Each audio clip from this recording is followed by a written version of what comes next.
سلام الله يا سادة من الرحمن يكشاكم عباد الله جيناكم قصدناكم طلبناكم سلام الله يا سادة من الرحمن يكشاكم عباد الله جيناكم قصدناكم طلبناكم.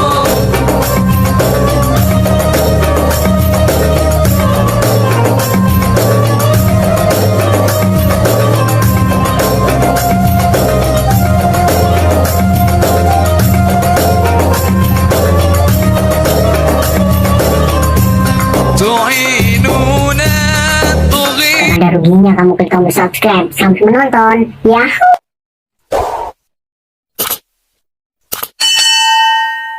Assalamualaikum warahmatullahi wabarakatuh. Ya sobat-sobat, sekarang posisi di lokasi wisata religi makam Syekh Maulana Ishaq yang berada di Mantren, Lamongan. Ketika Syekh Maulana Ishaq mengembara ke Jawa Dipa, sampailah ia ke kerajaan Blambangan yang saat itu sedang dilanda suatu wabah penyakit pagebluk yang menimpa rakyat Blambangan. Hati sang Prabu Minak sembuyu gelisah dan sangat khawatir melihat penderitaan rakyatnya yang terkena penyakit, termasuk putri sematawayangnya Dewi Sekardadu. Akhirnya pada saat itu Baginda Raja mengadakan suatu sayembara. Siapapun yang dapat menghilangkan wabah pagebluk akan dinikahkan dengan putrinya. Barang siapa yang bisa menyembuhkan sakit sang putri Dewi Sekardadu dan melenyapkan wabah pagebluk yang menimpa rakyatnya, maka dia dinikahkan dengan putrinya Dewi Sekardadu. Dikutip dari buku Brawijaya Mungsa, detik-detik akhir perjalanan hidup Prabu Majapahit, berkat pertolongan Allah Subhanahu wa Ta'ala, Syekh Maulana Ishaq berhasil menyembuhkan sakit Dewi Sekardadu dan melenyapkan pagebluk yang menimpa rakyat Blambangan. Sesuai dengan janjinya, Prabu Minak Sembuyu kemudian menikahkan Syekh Maulana Ishaq dengan putrinya Dewi Sekardadu. Atas keberhasilannya dalam melenyapkan pagebluk di Blambangan, Syekh Maulana Ishaq juga mendapatkan hadiah separuh kerajaan. Ia dinobatkan menjadi seorang adipati di separuh kerajaan Blambangan. Syekh Maulana Ishaq adalah seorang ulama yang berasal dari Samarkand, dekat Bukhara, Rusia Selatan. Dia adalah salah satu anggota Wali Songo periode pertama yang dikirim oleh Sultan Turki Utsmani ke Nusantara Indonesia kala itu dengan spesialisasi ahli pengobatan. Dia datang ke Tanah Jawa pada 1404 Masehi bersama dengan ayahnya Syekh Maulana Ahmad Jumadil Kubro, Husain Jamaluddin, dan kakaknya Syekh Maulana Malik Ibrahim. Karomah Syekh Maulana Ishaq. Sesungguhnya Syekh Maulana Ishaq mempunyai ilmu atau karomah yang tinggi bahwa dalam sekejap mata dia dapat berpindah dari Gunung Gresik ke Blambangan. Hal ini adalah karena kuasa Allah Subhanahu wa Ta'ala. Bila berkehendak untuk menjalankan seseorang ke tempat yang sangat jauh dalam waktu sekejap mata, maka tidak ada satu kekuatan pun di jagat raya ini yang akan mencegahnya. Maha suci Allah atas segala kekuasaannya. Setelah pesta perkawinan selesai, banyak penduduk sekitar istana berdatangan untuk meminta pengobatan kepada Syekh Maulana Ishaq. Lalu sang ulama ini menolong mereka dengan sabar dan telaten. Banyak dari mereka yang sakit telah disembuhkan. Lama-lama penduduk simpati pada ajaran yang telah dibawa oleh Syekh. Seiring berjalannya waktu, semakin hari semakin banyak pengikut Syekh Maulana Ishaq. Mereka dengan sukarela menjadi pengikut dan masuk agama Islam. Melihat kenyataan ini, Prabu Minak Sembuyu menjadi khawatir, apalagi Syekh Maulana Ishaq melarang memakan binatang yang tidak disembelih atas nama Allah, melarang makan binatang buas, babi, dan beliau melarang menyembah berhala. Padahal tersebut adalah kesenangan dan sudah menjadi kebiasaan di Blambangan pada waktu itu. Prabu Menak Sembuyu menyuruh Patih Bajul Sengara untuk menyerang Syekh Maulana Ishaq dan pengikutnya. Berangkatlah Patih Bajul Sengara beserta prajurit menuju kediaman Syekh Maulana Ishaq. Namun sang Syekh tak melawan, bahkan berjanji akan meninggalkan Blambangan. Mendengar hal ini, para pengikut bertanya kepada Syekh Maulana Ishaq, "Jangan pergi Tuan, kalau Tuan pergi meninggalkan kami, siapa yang akan membimbing kami mempelajari ajaran agama Islam? Siapa yang akan membimbing kami menuju jalan yang benar? Dan siapa yang akan memberi contoh kami budi pekerti yang halus? Jangan khawatir wahai saudaraku, kelak akan ada penggantiku setelah kepergianku, anakku yang ada di dalam kandungan istriku Dewi Sekardadu yang akan membimbing kalian." Pengikutnya ini memang terdengar oleh Patih Bajul Sengara. Sebelum meninggalkan Blambangan, Syekh Maulana Ishaq pamit pada istrinya, "Istriku, aku akan pergi meninggalkan Blambangan. Bukan aku tidak sayang kepada engkau, akan tetapi demi kedamaian kita semua dan demi mencegah pertumpahan darah di antara kita, maka relakan aku pergi meninggalkan Blambangan."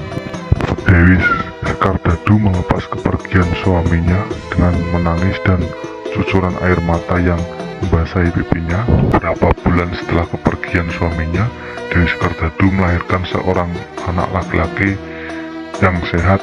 Sesungguhnya Prabu Menak Sembuyu suka kepada bayi tersebut dan telah melupakan Syekh Maulana Ishaq, akan tetapi karena hasutan Patih yang telah mendengar apa yang dikatakan Syekh Maulana Ishaq pada pengikutnya di saat akan meninggalkan Blambangan, juga pada waktu itu Blambangan mulai diserang wabah kembali. Patih tersebut mengatakan bahwa kelak anak ini akan membawa petaka di Blambangan. Patih Bajul Sengara mengatakan pada Prabu Menak Sembuyu bahwa wabah yang datang kembali ini ada hubungannya dengan lahirnya anak Dewi Sekardadu. Prabu Menak Sembuyu terhasut oleh perkataan Patih Bajul Sengara. Bayi yang baru lahir tersebut dimasukkan dalam peti mati dan dihanyutkan ke tengah samudra. Dewi Sekardadu yang baru ditinggalkan suaminya sekarang mendapatkan kenyataan harus berpisah dari anaknya yang baru dilahirkan, apalagi anak tersebut dihanyutkan ke tengah laut. Anak tersebut kelak menjadi Sunan Giri. Sementara Syekh Maulana Ishaq kemudian singgah ke Gresik menemui Maulana Malik Ibrahim untuk melaporkan hasil dakwahnya di Blambangan dan meminta saran kepada kakaknya. Oleh kakaknya, Maulana Ishaq disarankan ke Surabaya dulu untuk beristirahat selama 40 hari, menemui Sunan Ampel dan ditugasi untuk mendakwah ke Kerajaan Samudra Pasai. Ya sobat-sobat, demikian, terima kasih, semoga bermanfaat, memberi wawasan yang lebih, dan dukung terus channel kami Raden Santri, semoga berkembang. Dan sekian, terima kasih, wassalamualaikum warahmatullahi wabarakatuh. Jika ingin berziarah ke makam Syekh Maulana Ishaq, makam yang satu ini lokasinya berdekatan dengan laut dengan pemandangan yang luar biasa indahnya. Tidak hanya itu saja, di samping makam tersebut juga terdapat sebuah masjid 2 lantai peninggalan beliau. Masjid tersebut adalah Masjid Al-Abror yang dibangun di atas lahan 5 hektar lokasi Dusun Kemantreng, Kecamatan Pasiran, Kabupaten Lamongan.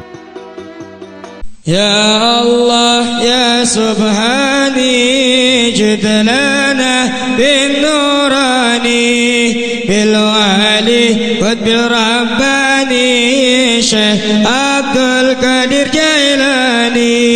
يا الله يا سبحاني جد لنا بالنوراني بالوالي قطب رباني شيخ عبد القادر الجيلاني يا الله يا سبحاني جد لنا بالنوراني بالوالي قطب رباني شيخ عبد القادر الجيلاني يا الله يا قدوس نجينا من كل بوس بالوالي شمسي سمس الحبيب عبد الله الإدراس يا الله يا سبحاني جد لنا بنوراني بالوالي قطب رباني شيخ عبد القادر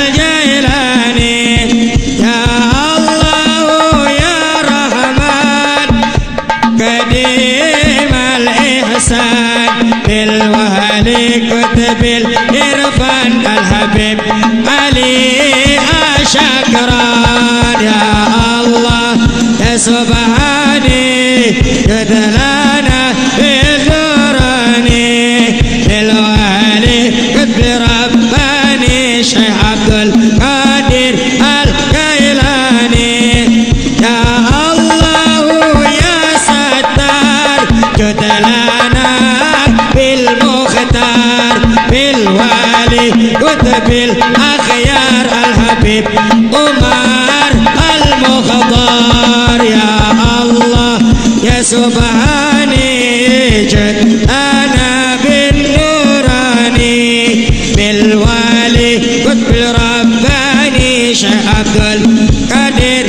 الجيلاني يا الله يا جواد أدينا بالمراد بالوالي قطب الإرشاد الحبيب عبد الله الحداد يا الله يا سبحاني جد لنا بالنوراني بالوالي قطب رباني شيخ عبد القادر يا الله يا رب ناس نجينا من سر الناس بالوالي قطب الأنفاس الحبيب عمر العباس